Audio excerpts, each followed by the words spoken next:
Students narration देख रहे थे, डायरेक्ट इनडायरेक्ट देख रहे थे। अगरचे आज हमने प्रेपोजिशन ऑफ प्लेस को आगे बढ़ाना था, लेकिन हमने वो एक डाटा फॉर्म फिल करना पड़ा और टाइम काफी हो गया, तो आज हम सिर्फ एक ही एजेंडे पे काम कर सकेंगे, और वो हम एजेंडा रखते हैं डायरेक्ट इनडायरेक्ट का ही, क्योंकि कल हमने शुरू किए थे तो वो तसलसल थोड़ा बन जाए, तो आगे फिर हम चलते रहेंगे इंशाल्लाह।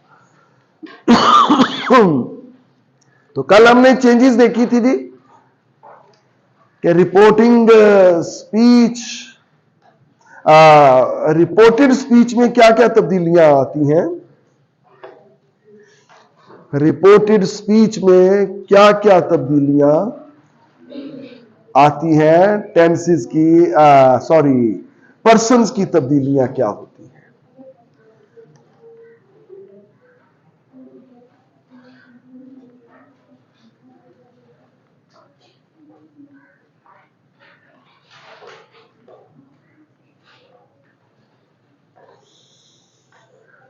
शायद हमारी खामोशी ही आपको बहुत कुछ बता दे।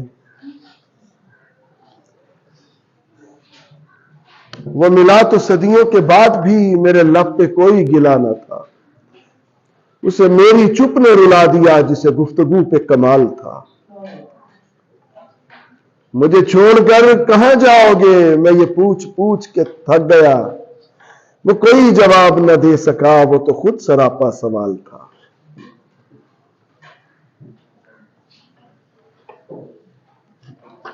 तो समझ आई थी वो चेंजेस जो हमने कल देखी थी, कि रिपोर्टेड स्पीच का फर्स्ट पर्सन सब रिपोर्टिंग के सब्जेक्ट के मुताबिक बदलता है, रिपोर्टेड का सेकंड पर्सन रिपोर्टिंग के ऑब्जेक्ट के मुताबिक बदलता है, और रिपोर्टेड का थर्ड पर्सन नो चेंज होता है। तो ये सन, SON का फॉर्मूला, ठीक है जी। आगे नंबर नेक्स्ट लिखिए। अगर रिपोर्टिंग टेंस की चेंजेस क्या होंगी, टेंसेस की चेंजेस, ठीक है। अगर रिपोर्टिंग स्पीच में सिंपल प्रेजेंट टेंस हो, रिपोर्टिंग स्पीच में सिंपल प्रेजेंट टेंस हो, तो रिपोर्टेड स्पीच में टेंस की कोई तब्दीली नहीं होगी।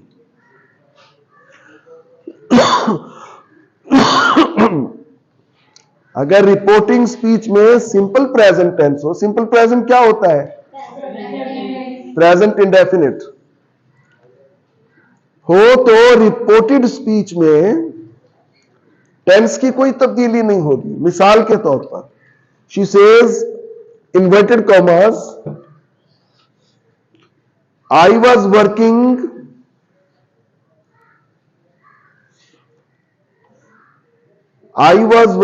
from morning to evening for the sake of my family. She says, inverted commas, I was working from morning to evening for the sake of my family. आप जरा इसको इनडायरेक्ट में चेंज करें।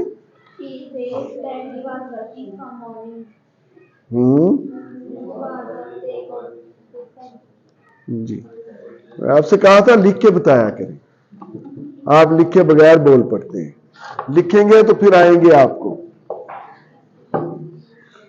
तो क्या आएगा जी, सेड नहीं आना, टेल्स भी नहीं आना। टेल कब आना है, अगर यहां आगे ऑब्जेक्ट हो तो।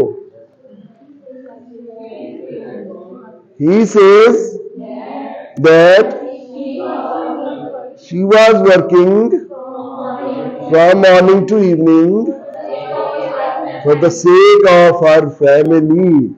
Clear? अच्छा जी, आगे लिखे नंबर नेक्स्ट। अगर रिपोर्टिंग स्पीच में सिंपल फ्यूचर टेंस हो, यानी फ्यूचर इंडेफिनिट, फ्यूचर अकेला कर दी, यानी सिंपल फ्यूचर टेंस हो,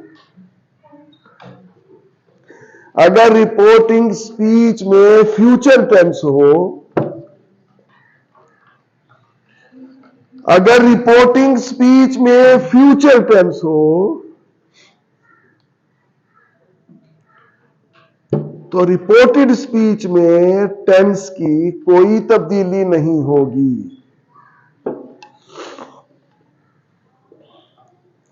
तो रिपोर्टेड स्पीच में टेंस की कोई तब्दीली नहीं होगी।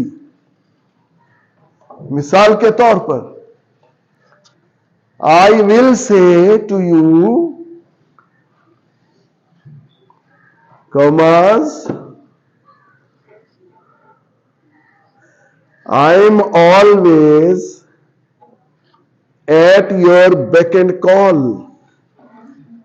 beck and call का मतलब होता है जनाब आपके एक हुक्म पर अमल होगा, यानी आपके इशारे पे चलेंगे। ठीक है, I am always at your beck and call।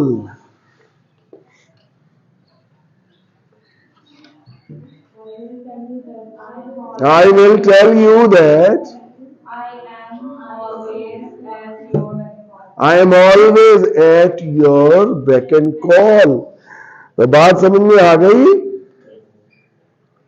समझ में आ गई थी? अब आगे लिखिए, असल कहानी तो आगे शुरू होनी है। अगर रिपोर्टिंग स्पीच में सिंपल पास्ट टेंस हो,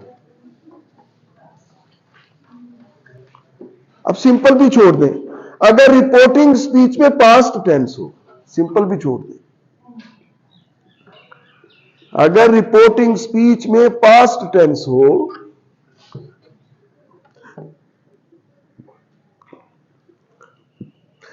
तो रिपोर्टेड स्पीच में टेंसेस की तब्दीलियां हस्ब ज़ैल होंगी। तो रिपोर्टेड स्पीच में टेंस की तब्दीलियां हस्ब ज़ैल होंगी, हस्ब ज़ैल होंगी। लिखिए, मैं आपको टेंसेस नहीं बताता, मैं आपको जरा ज्यादा सादा और इजी अंदाज में बताने की कोशिश करता हूं। वैसे तो आपको टेंसेस भी समझ आ जाएंगी। लिखिए आप, is are am into वाजवर,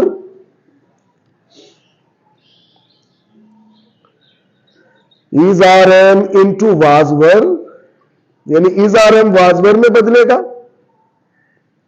वाजवर into had been, was were into had been।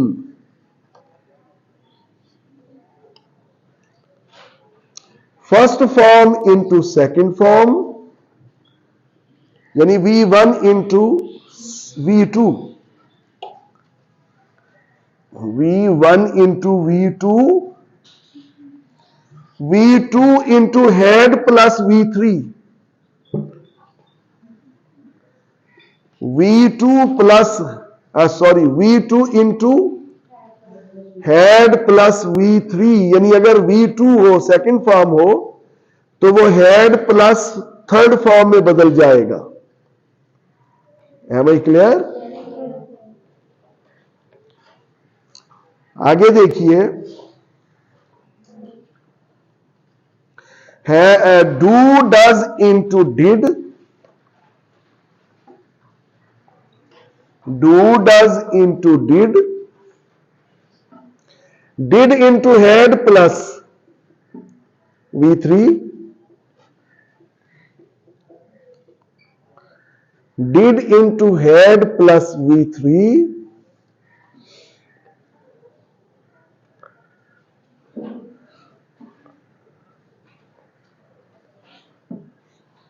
आगे देखिए जी,